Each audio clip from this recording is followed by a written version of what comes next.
Hi, everyone. It is Rebecca.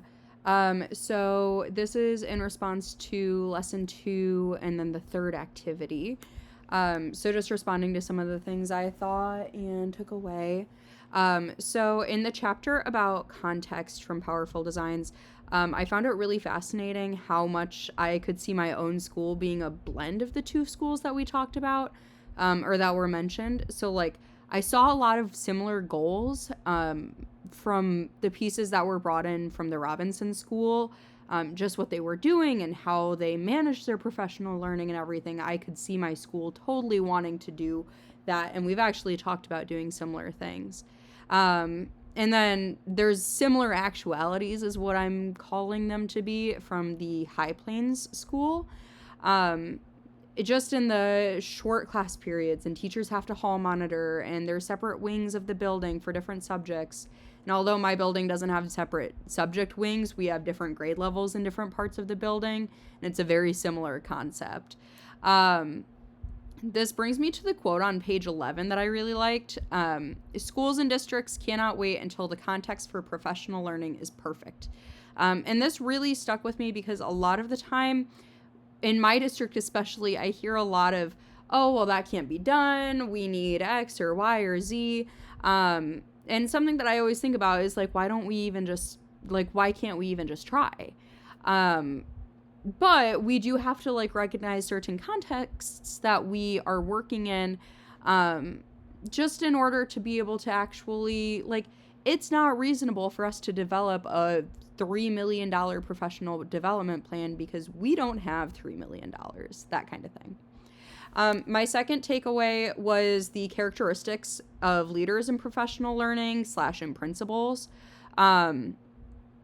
I really resonated with them. I actually highlighted them and made little notes next to almost each of them. So that's the engagement, the system thinking, the leading learning, and self-awareness. The like a principal does, and then what it was saying.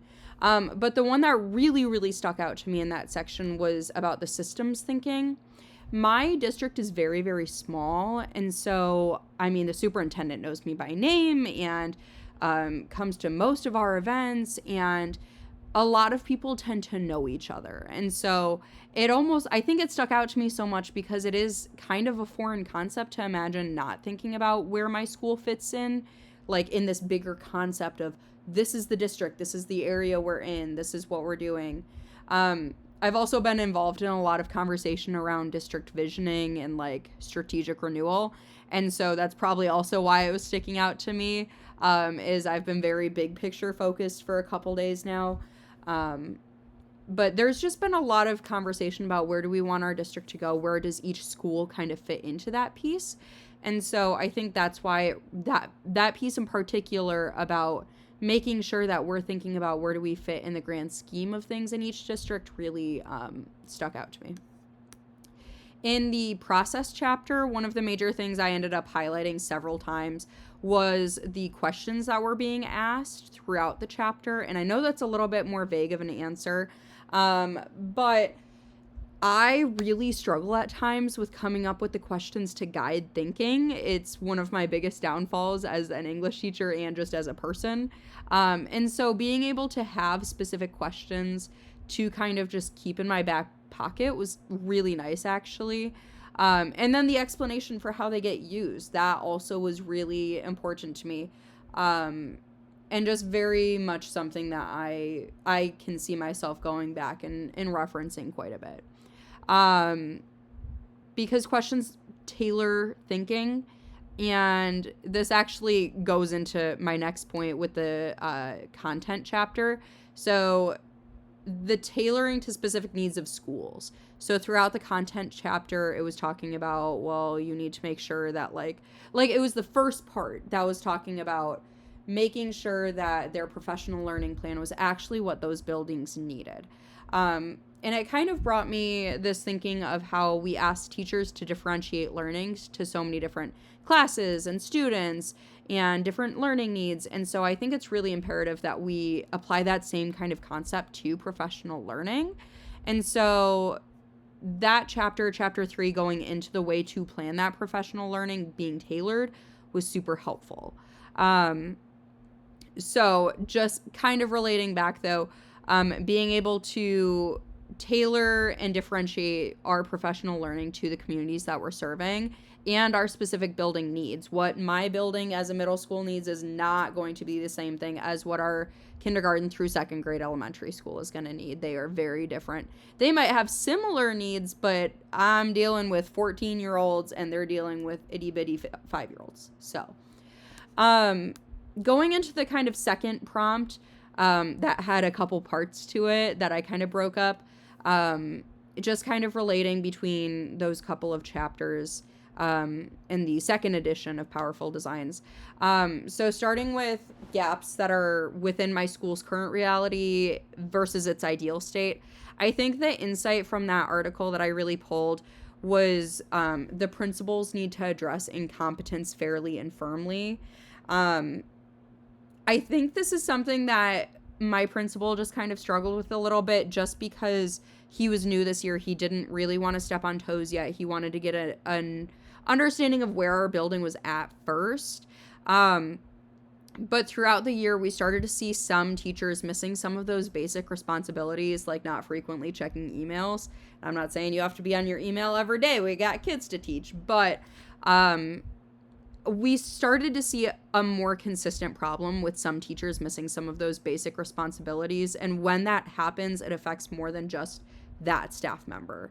And so I think that is probably the biggest gap that we saw this year. And I have some strong feelings that my principal will be addressing those next year, a little bit more firmly, just because in a perfect school, right, everyone is making sure that they have all of their basic professional responsibilities met. So like making sure accommodations are being met and making sure you're up to date on, hey, it's an adjusted schedule on Friday because we're doing a pep assembly or whatever it is, but making sure that it's actually up to date, and that you're in the know is really important. So I think that is kind of the gap that we were seeing a lot this year, is just being able to address when stuff isn't being done and being able to address it equally, like to people who miss it